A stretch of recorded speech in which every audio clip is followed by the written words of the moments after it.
जोहार नमस्कार साथियों, कैसे हो आप सभी। स्वागत है हमारे चैनल में। जी हाँ साथियों, बुजुर्ग, विधवा और दिव्यांग नागरिकों को पेंशन में हो सकती है बढ़ोतरी। वीडियो शुरू करने से पहले साथियों आप सभी से एक छोटा सा रिक्वेस्ट है, अगर हमारे चैनल में आप पहली बार जुड़े हो तो प्लीज़ चैनल को सब्सक्राइब जरूर करके रखें ताकि आपको हर अपडेट सबसे पहले मिल सके। चलिए बताते हैं क्या अपडेट आई है।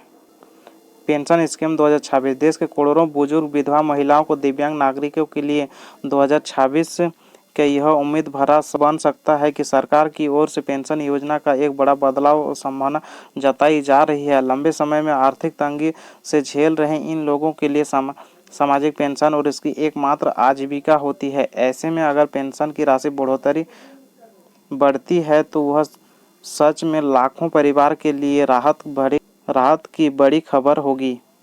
पेंशन स्कीम 2026 का क्या और इसमें क्या बदलाव हो सकता है।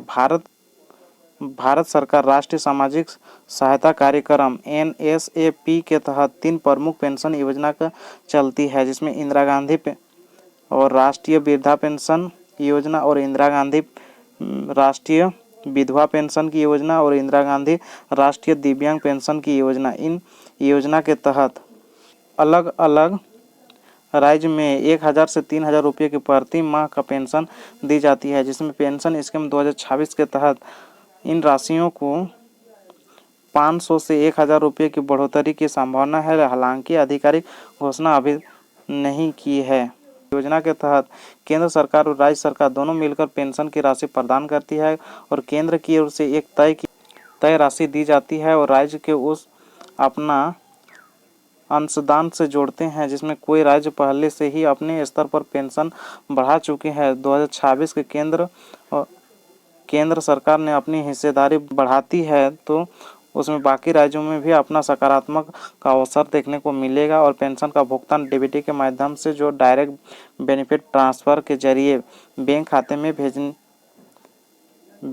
में किया जाता है, जिससे पारदर्शिता बनी रहती है। आपका अवसर पेंशन की राशि बढ़ाने के बुजुर्ग दवाइयाँ, भोजन और दैनिक ज़रूरतों को पूरा करने की आसानी होगी और विधवा महिलाओं और बच्चे की पढ़ाई के घर के खर्चों को बेहतर ढंग से उठा पाएगी और दिव्यांग नागरिकों को सहायता, उपकरण का इलाज और अतिरिक्त मदद मिलेगी। महंगाई के इन दौर पर जब रोज़मर्रा की चीज़ों को महंगी हो रही है, इसमें पेंशन की बढ़ोतरी इन वर्गों को वास्तविक राहत देगी और इससे आत्मनिर्भर बनने की दिशा का अहम कदम साबित होगा।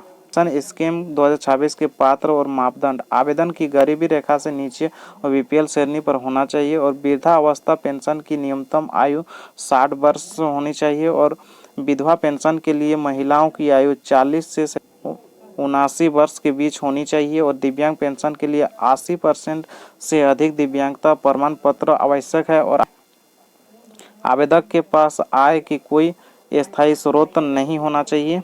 2026 के लिए आवश्यक दस्तावेज आपके पास आधार कार्ड होना चाहिए, BPL कार्ड होना चाहिए और आयु प्रमाण पत्र जैसे और विधवा महिलाओं के लिए पति का मृत्यु प्रमाण पत्र होना चाहिए और दिव्यांग के लिए मेडिकल से प्राप्त दिव्यांगता प्रमाण पत्र होना चाहिए। बैंक पासबुक की फोटोकॉपी होना चाहिए और पासपोर्ट साइज फोटो होना चाहिए। 26 का उद्देश्य और मकसद क्या है। इन योजना के तहत मूल मकसद समाज के सबसे कमजोर और ज़रूरतमंद वर्गों को आर्थिक सुरक्षा देना है और सरकार चाहती है कि देश में कोई बुजुर्ग, विधवा और दिव्यांग नागरिक भूखा या इलाज की कमी से पीड़ित ना रहे और 2026 के बढ़ते पेंशन बढ़ाने की संभावना इसी सोच को लेकर विस्तार महंगाई के साथ यह कदम मिलाते हुए पेंशन की अपडेट करना और सामाजिक न्याय दिशा की जरूरत को कदम की ओर यही पूरी पहल की आत्मा है। साथियों, अगर हमारा वीडियो आपको अच्छा लगा है तो प्लीज़ वीडियो को लाइक कीजिएगा और चैनल को सब्सक्राइब जरूर कीजिएगा। धन्यवाद।